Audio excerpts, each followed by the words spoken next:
In this video, I'll be showing you how to make a savings account on the Lloyds app.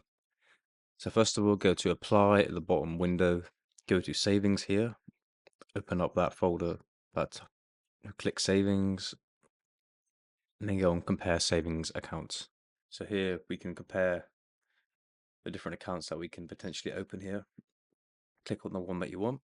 You can go onto the Lloyds website and you'll be able to look at all the information regarding the different types of savings accounts that you can get. There are many different types. So once you are sure of the one that you want and you've read all this, at the bottom it will say confirm and open the account.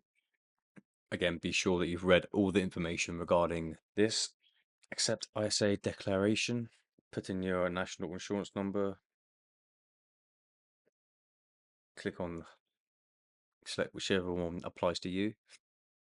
And that would have created the savings account for you. So that's how you do that, guys. I hope this video helped. Speak to you soon.